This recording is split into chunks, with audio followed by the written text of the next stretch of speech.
Hey, how's it going, Heretics? James here. So today we're here at a tournament at Maelstrom Games and Hobbies. Looks like we've got 14 people, but that being said, it's kind of chilly outside, so let's go ahead and get inside the store. Alright, so we're in the store today. As you can see, everybody is gathering around. And so let's go ahead and cover what I brought today. And so this is the list that I've been posting quite a bit lately. So it is a Demon Battalion and it is a Thousand Suns Patrol Detachment. So let's start over here on the Thousand Suns. Cult of Duplicity. We got Ahriman with all the spells. We got a Demon Prince. I spend 2 CP. One to give him the 5-up regain CP thingy. And also he has a 3-up invulnerable save. We got 2 units of 5 Rubric Marines and a unit of 20 Rubric Marines with the two Soul Reaper Cannons. There you go. That's the name of them. The 2 smaller squads will have Glamour. The big squad has Temporal Manipulation, and obviously they all have the teleport power. Then over on the Demon side, I spend 2 CP, 1 to give him Exalted, 1 to give these guys the Improved Banner. We've got 3 units of 4 Nurglings. We've got a Change Caster with Flickering Flames and Gaze of Fate. We've got 6 Flamers, 2 Exalted Flamers. We've got 26 Bloodletters, because I didn't have enough points to get up to 30 without pulling some more Nurglings out. And the Lord of Change, the unkillable Lord of Change, with all the stuff that you guys know and love. And so yeah, I start 4 CP down, usually spend 2 CP to put these dudes in Deep Strike, so we start the game with at least 6 CP, sometimes a little less depending on what I'm doing. So let's go and see the games. Go to round 1 actually, round 1. Alright, welcome to game 1 where I'm playing against my buddy Willie and his custodes. So he's deployed, he's got some custodes here, custodes there, dude there, and a bunch of dudes in Deep Strike. Over on the Demon side, I forward deployed the big 20 man of Rubrics right there, a bunch of characters over here with their Nurglings, Rubrics, Nurglings, and some dudes over there, as you guys can see. So we're on to the roll-off for first. Oop, he got a 2, and I got a 3. I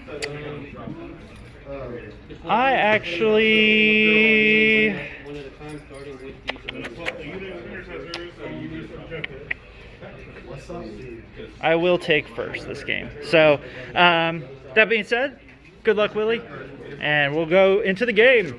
Alright, the end of game 1, Willie's packing up his custody. So at the end of the game, he had Trajan and 3 dudes left here. I had made a lucky charge from here into his last banner bearer dude. Basically, I was trying to deny him the primary points for next turn. He was saving to actually Tanglefoot these guys when I came in with his last CP. But basically, that functionally denied him all the points on the last turn. So, the end of the game, it was 74 to 54. Willie actually denied me all my While We Stand We Fight points. I did not expect my Lord of Change to die so fast. Yeah, Custodies hit really hard. So, you got any words, Willie? I have no words. No words. All right. Well, good game, buddy. 74-54, and we'll move on to round 2. All right, everybody. So right now they're winding up round 1. So let's go ahead and do a walk around and check out the armies. So here's my beautiful army that I shared on the Facebook page. So finally finished the display board, and it's the first time we're using it up. Over here we got this army just joined up, and so this is pre-Heresy Thousand Suns with some knights. I really like the red that he's got. Over here we got my buddy Kyle. Hi Kyle. Hello. Kyle's waving. And his beautiful Dark Angels that he's been getting worked on. So over here we got Luke again. Hi Luke. And so you guys have seen his Carcatchodons on the channel. So Crazy Space Sharks. Crazy Space Sharks. And no zones. Over here, we've got Jack and his Sons of Medusa. So this was painted by the Maelstrom Wargaming here.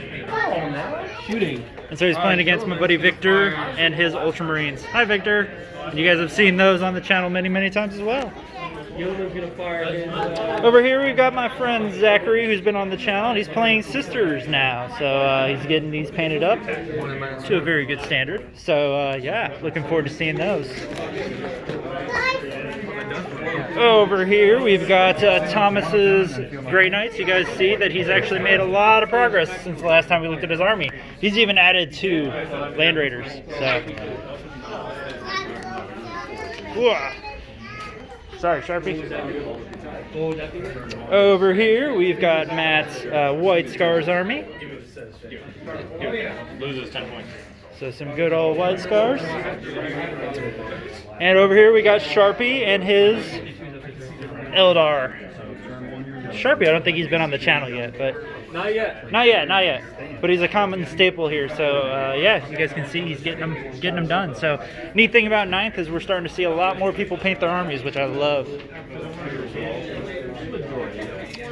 Here's Dawson's Beautiful Sisters. You guys just saw these on a battle report not too long ago. Put them in the bag. Here is Sam, I believe. Sam's pre-Heresy World Eaters. So you guys can see this is the color scheme I'm going for. I really love the what he did on the barrels there. But he's using them as actual Space Marines. And over here we got my buddy Riddick and my buddy Alex. So Alex and his, he added some Harlequins to his Eldar army that we've seen on the channel before. And Riddick, the mysterious Riddick. I don't got you on camera, Riddick. He always tries to avoid it. And he's playing a Magnus-led Thousand Suns with some demons, so you guys can see. So this is a really close contested game, as you guys can see. So, and those are the armies for the tournament. So let's go to round 2. All right, game 2 is against my good buddy Heretic. Hi, Heretic. There's Heretic. We finally got him on camera.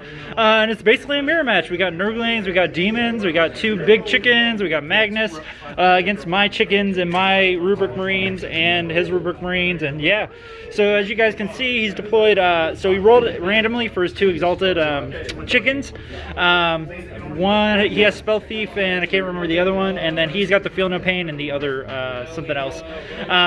He's got his 2,000 Suns Demon Princes flanking him, and then he's got his Rubric Marines there and there. On my side, you can see my giant blob. I forward deployed them using the stratagem. And then beyond that, we just have characters all scattered over here. So that said, we get to roll off. And Reddit got a 3. Let's try this dice. Hey, I got a 6. I am obviously going to take first. So, good luck, Riddick. We will hand sanitize after this, and I'll see you guys in a little bit. All right, Riddick is placing his Scarab Cult Terminator, so we're moving into turn 2 for the other side, Thousand Suns. So turn 1, I was able to kill Magnus over here. So this is the Lord of Chain with Spell Eater. So I've basically been focusing on him. He's actually eaten Diabolic Strength off of the Demon Prince, and I can't cast Flickering Flames anymore. So, but he is sitting at 4 wounds left, so he's kind of priority number 2 after Magnus. Bloodletters came in, mulched all of, so basically at this point he only has 1 squad that can do Deploy Scramblers, which was kind of the point. Now he's going to fall back as Nurglings and hose the Bloodletters over there probably. I've killed one of his Demon Princes over here. I've basically knocked off the Nurglings. I'm securing this objective as of this moment, and then he has another Demon Prince back here that did the Deep Strike power to hide behind me. So it's a very, very cagey game. Cult of Duplicity versus Cult of Duplicity. Let's see if I can win out. All right, the end of game 2. So I won 94-38. Riddick's walked away. He's trying to find some food. So the biggest thing, his chicken versus my chicken, we've basically just been swinging at each other for 3 turns. Neither of us are dead. Beyond that, I was able to establish board control pretty early by killing Magnus. Then he split up his chickens. One was over here, one was over here. I focused on the one that was the biggest threat, which was the one that could deny and eat my spells. He did eat a bunch of spells, but I was able to finally kill him.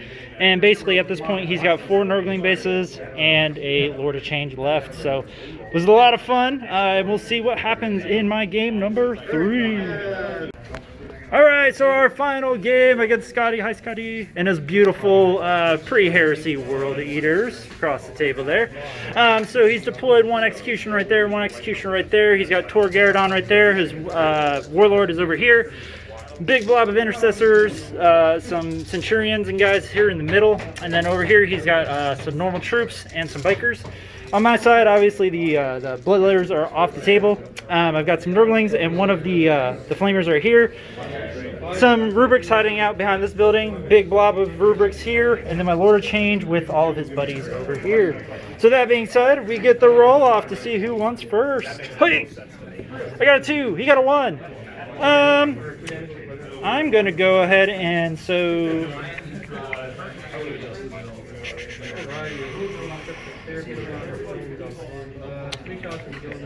I gotta think about this one. This is a thinking man's game. Yeah, I think I'll take first. All right, so we're gonna move into my turn 1. Start of the turn. Yep. All right, Heretics. So there we are, the very first 9th edition. Everyday life of a tournament player. So I'm filming this after the tournament today because I wanted to do this while everything was fresh in my head. That way I don't forget any details to give you guys the maximum, thought out of it. So I always want to go ahead and give a shout out to Maelstrom Games and Hobbies for holding the event. I want to thank all 3 of my opponents, Willie, Scotty, and Heretic. Thank you guys so much for playing me. And I'm glad we had some good games. We'll definitely have to figure. Sorry, I just had a message. But anyways, 3 great games, a lot of fun. The terrain was very, very consistent, which was great. David, one of the owners of Maelstrom, he went to great lengths to make a bunch of forests to add to the tables, and they were treated as obscuring.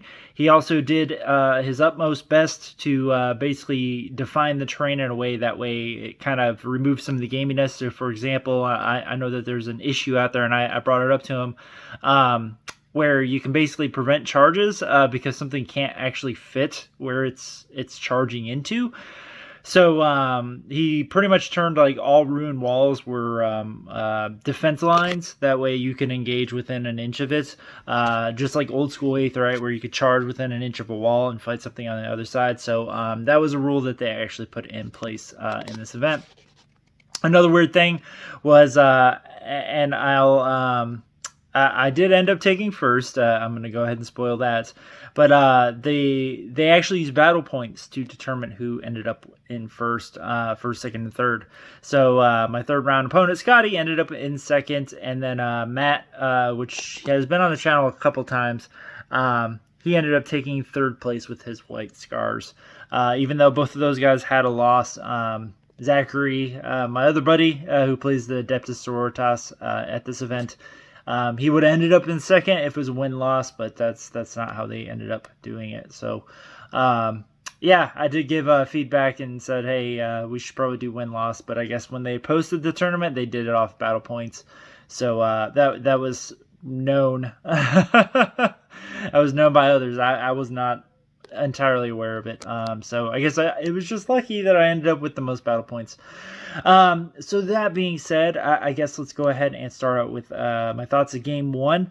So game 1 was against my buddy Willie and his Custodes list. So that game, the big deciding factor was when Willie decided to deep strike a vast majority of his army. Well, not a vast majority. Yeah, it was like his 2 big squads and his warlord captain dude.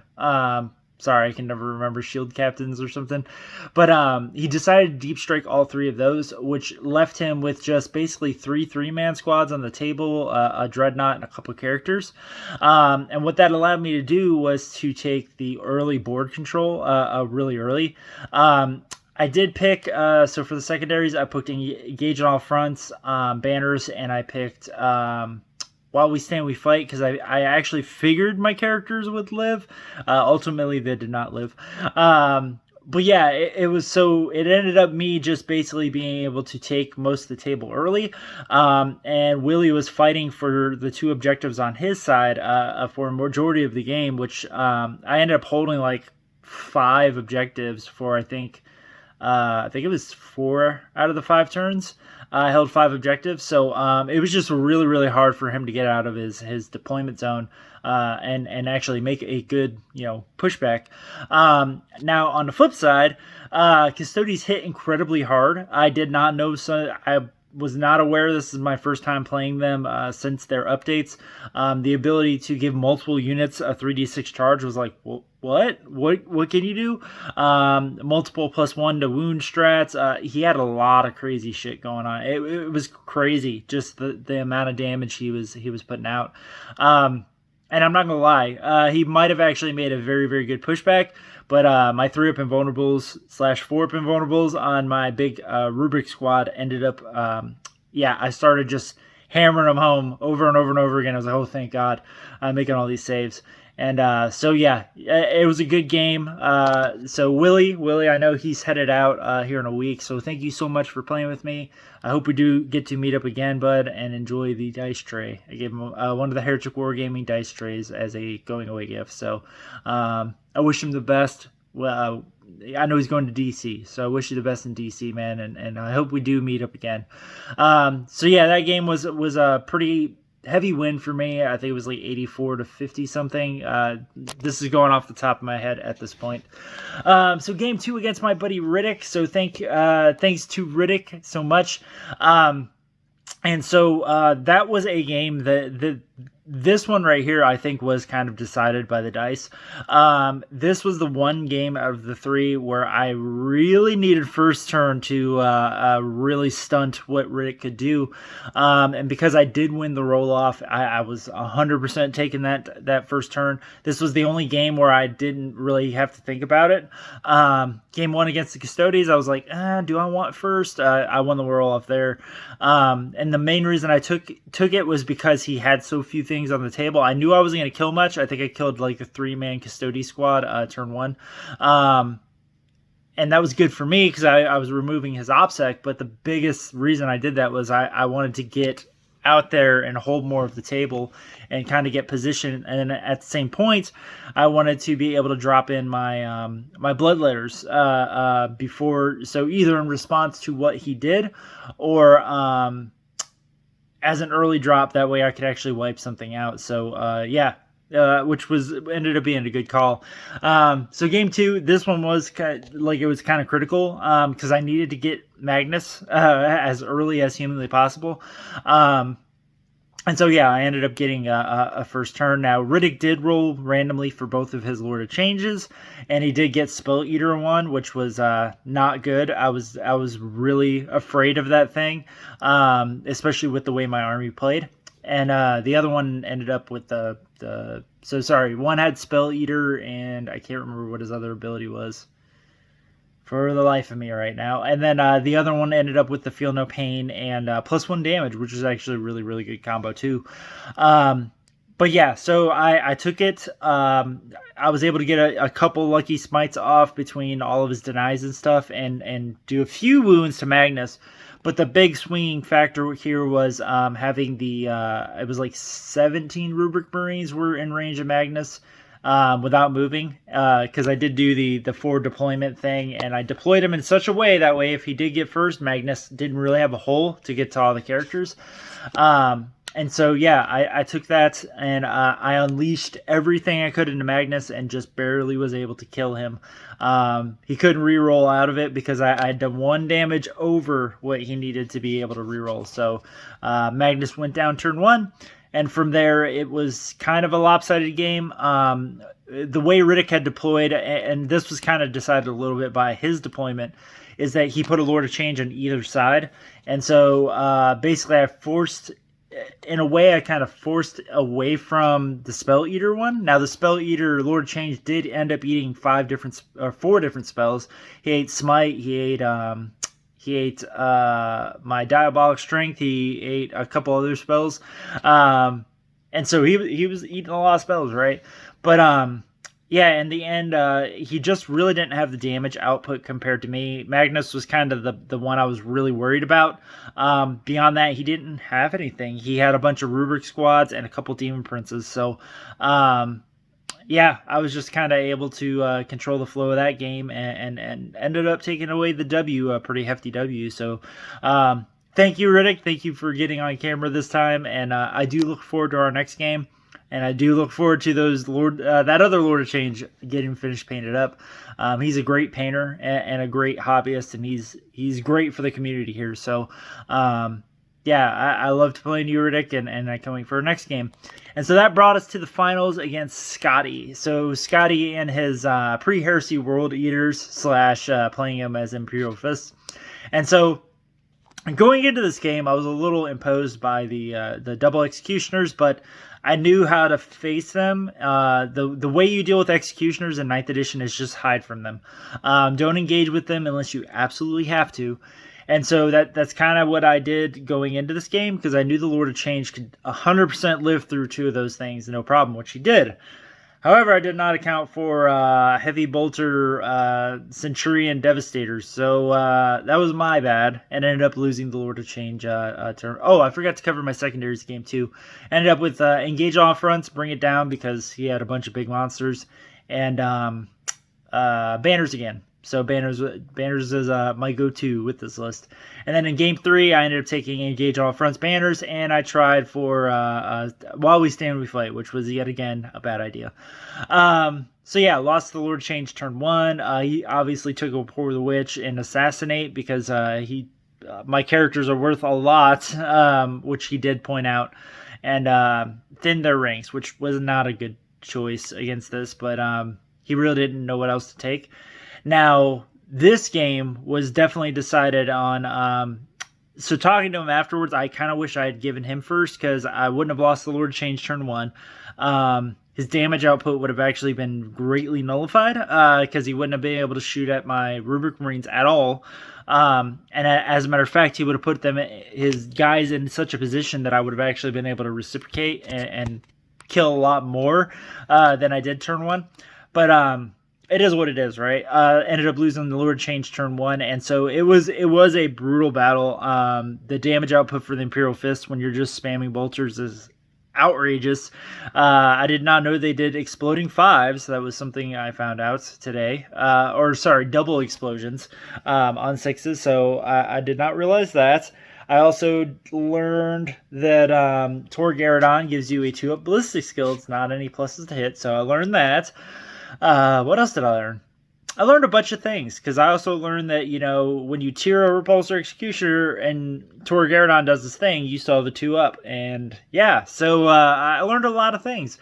But this game was definitely decided on. So going into this match, I kind of knew what I was going for.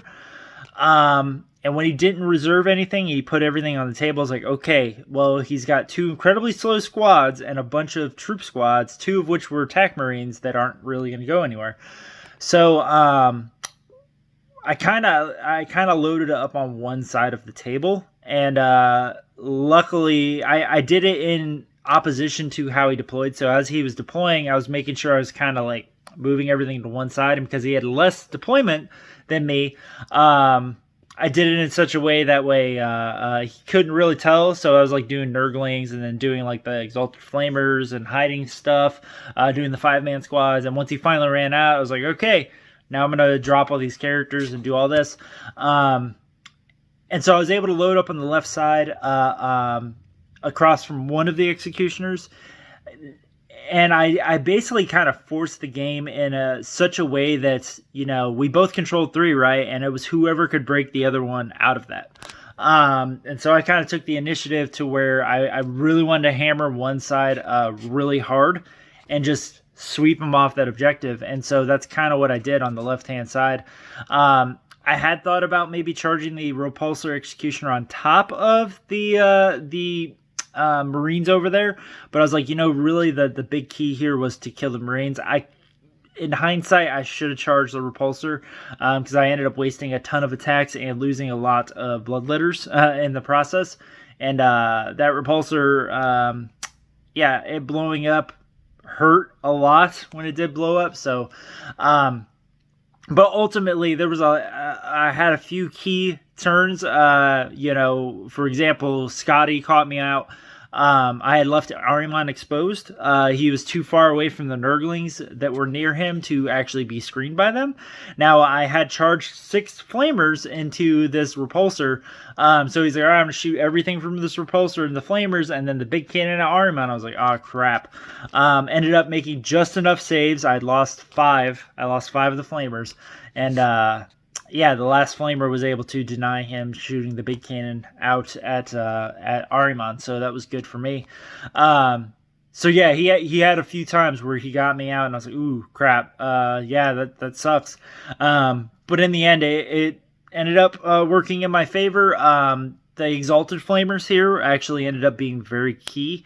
The AP -4 is just, it's huge against Marines, especially like things like aggressors, special characters, the repulsors. So, you know, I hit 3 out of 3 and wounded 3 out of 3 multiple times, and that's 3d3 damage on a repulsor executioner. So, yeah, the Exalted Flamers were very, very good. Really, my biggest issue that last game was I should have picked a better secondary. I should have picked Assassinate. I would have gotten 6 points for that.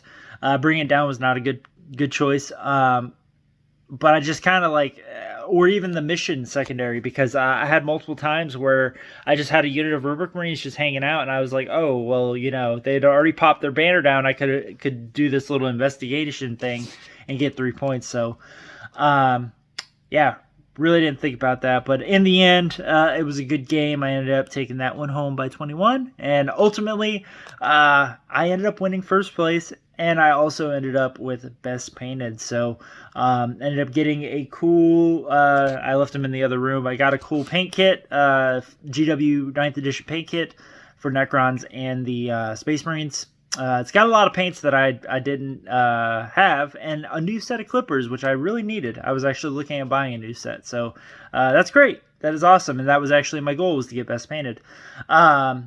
And yeah, it was just a pleasant surprise to be able to get first place. I ended up using the store credit to buy some more Slaneshi demons, because that was the only demonic thing that they had. And then I guess I also get a 44 by 60 mat. So that's cool. I'll have the appropriate sized mat to put on the table. So, but yeah, overall, a super tight game, super good, and felt good. It felt good to actually be validated. I felt you know, I'd only had a couple practice games with this list, but it felt really good. It feels really familiar. It just something about it clicks with me, and I love it. So, yeah, I guess I'll talk about the list overall.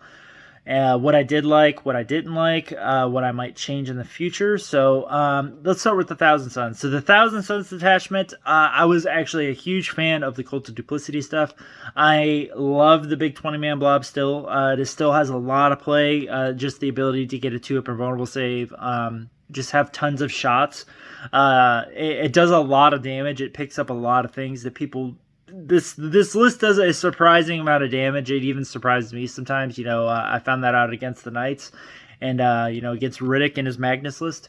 So I really liked how that played. Now, you know, I had a Demon Prince and I had Ahriman in there. Ahriman on disc is fantastic, so good in this edition. You know, he can run around, he can do objectives, he can place banners, he can take and engage on all fronts. He still does a tremendous amount of damage with the +1 to cast, so I gave him 2 attack spells, and then he had Smite, and then Weaver of Fates just because I had to have it on somebody. I also wanted it to be super reliable when it went off. But he did a lot of damage throughout the games and did fantastically.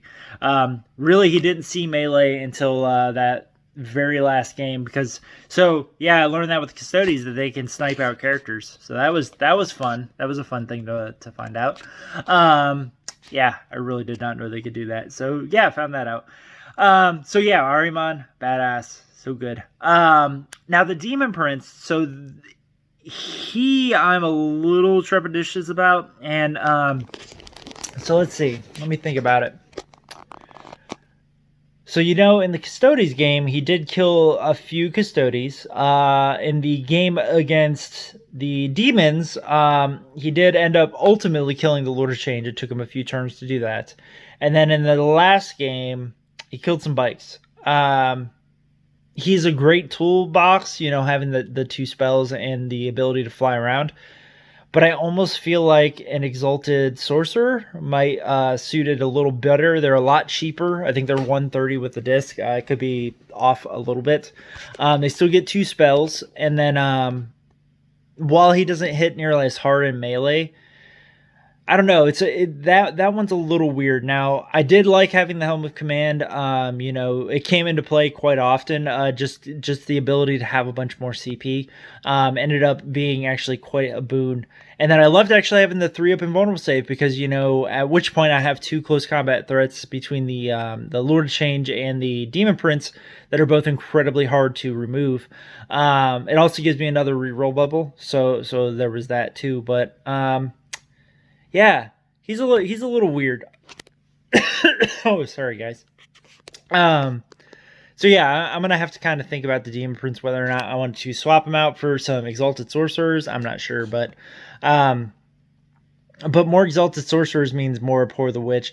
This list definitely hemorrhages Abhor the Witch, and that's kind of one of the downsides I did find, is that the Thousand Suns portion of the list, while good, is basically an instantaneous 15 victory points in a lot of matchups. So is it worth it? I'm not sure. It does have a lot of flexibility. It's super good, but can I get away from that? Can I do without the Thousand Suns? Can I go to mono demons maybe? I don't know. That might be things I have to mess around with, but I really enjoyed the Thousand Suns portion of this list. As far as the demons part of the list, so let's start off with the HQs. So the Changecaster, I actually found, as opposed to Gregory out there, Greg made a huge case for the fact that I should have a Fluxmaster. And while I would somewhat agree, the ability to save a bunch of points, and you know what, if you advance your Changecaster and just get him within 6 inches of one dude in the Flamer Squad, and that was really his job, was to actually run around with the Flamer Squad. But was it worth it ultimately? I did get Flickering Flames. I get that I wanted +1 strength. Strength 5 Flamers, they came into play only a couple times. I don't know, that one I'm a little iffy about right now, but I will say that the Flamers were fantastic with the Mortal Wound strat. I kind of want to get 3 more in the list just to have a big blob of 9 of them. Because if I'm already going to go to 6, I'm already going to get hit by blast weapons anyway. But yeah, really super cool, right? I liked it. I liked it a lot. So yeah, we'll have to wait and see what ends up happening. But yeah, really excited to do more with the Flamers. The Lord of Change was fantastic. Like the unkillable Lord of Change, yes, he died 2 out of 3 games. He is definitely killable. He is 100% reliant on you making 3-up saves and then actually rolling pretty well for your Feel No Pains, which I did not do. That third game, I did not make very many Feel No Pains at all. But if you start making those Feel No Pains, it becomes incredibly frustrating for your opponent. But yeah, he's super awesome. Now, as far as the troops go, so the Nurglings. Nurglings are great. They do Nurgling things, right? The Bloodletters, I think, were actually a huge determining factor. Now, game 1 they failed. They failed after Tanglefoot to, even with a 3d6 charge, at only a -1, I failed even with the reroll. So that happens actually more often than not. It actually happens to me quite a bit. But just the ability to have a threat that can, like, that it's going to come in, it's going to remove whatever you need it to remove, and that it holds that objective very firmly. Because 26 bodies is still 26 bodies, right? And the great thing is that they play really, really well with the style of doing engage on all fronts. They work really well with banners. If you want to do deploy scramblers, they're just really good at doing some of those objectives, because you send them in, they kill whatever, and then the next turn you're going to lose most of them anyway. You already knew that. But as long as one lives, you can actually hold objectives and do some action secondaries. And so the fact of the matter is that I only lost the whole squad 1 game. So that was against the Imperial Fists, when I messed up in movement in the way that I had placed the Bloodletters after the charge. So they were really, really good. They did really, really well, and I'm glad to actually put them on the table, and they did what they do. And I'm going to say it right now. The MVP of every single game was the Exalted Flamers. So Exalted Flamers, I think, are a very underrated unit. I think a lot of people are overlooking them. They are 60 points. They are characters, so they do give up Assassinate, and they are only 4 wounds with a toughness 4 and a 4 up invulnerable, right? But if you can hide them, so those units of 4 Nurglings were critical for doing this, is that, you know, you put the Nurglings up there, and then you just move the Exalted Flamer from squad to squad. Up the board as they go, right? And the neat thing is, you know, having an AP -4 last cannon is it's good in some little clutch situations, but these guys are just great at doing engage on fronts, and they're great at doing banners. Every single game, I would start them near an objective. Sometimes I would start them away, that way they didn't get sniped out or shot or whatever, or just to kind of zone out a little bit. And then in other games, I would start them on the objectives. They would place their banner turn 1, and then they'd scoot off to the next objective the next turn. Just did really, really super well. Ooh, excuse me, hiccup. So, overall, this list is great. I love it. I love everything about it. I like I said, it does hemorrhage Abhor the Witch, and I'm kind of pondering how I can kind of fix that, you know. Whether that be that I put a Bloodmaster in place of the Changecaster, which Bloodmasters do a reasonable amount of damage, but then I'd have to completely go away from the Thousand Sun stuff. So I just thought, like, in 2 of the games it was way too easy for my opponent to have a 15-point secondary, and also I realized that engage on all fronts was not as easy as I thought it was going to be. Because I would have to try to teleport, but I didn't want to throw away a unit like turn 1. So I wasn't going to throw away a unit for 1 extra point. So I ended up losing, I think I got 14 on engage all fronts every game. Because turn 1, I was in 3 quarters and I was not going for that 4th quarter. But the way the list works was, as soon as I wanted to go for that 4th quarter, I would. And then the blood letters were great for doing that because they could go to the other quarter. And so, yeah. It was really good at banners and engage. It was 100%. It's just finding that 3rd objective that I can really secure. I mean, I could go for assassinate because, you know, the characters and stuff can pick out your characters. You know, Arnimon's got 2 targeted spells. Yeah, 2 targeted spells. And then I have Infernal Gateway. I have Voltage Change, so that's a 3rd targeted spell. So yeah, I'm gonna have to figure out the secondaries a little better, but yeah, overall it was really, really good. Really loving the list, and I hope you guys will copy it, try it out, and see how you like it. But that being said, I think I've rambled long enough, and thank you guys so much for watching. If you guys enjoyed this video, please like, subscribe, and share. And that being said, I'll see you guys on the next video here at Heretic Wargaming.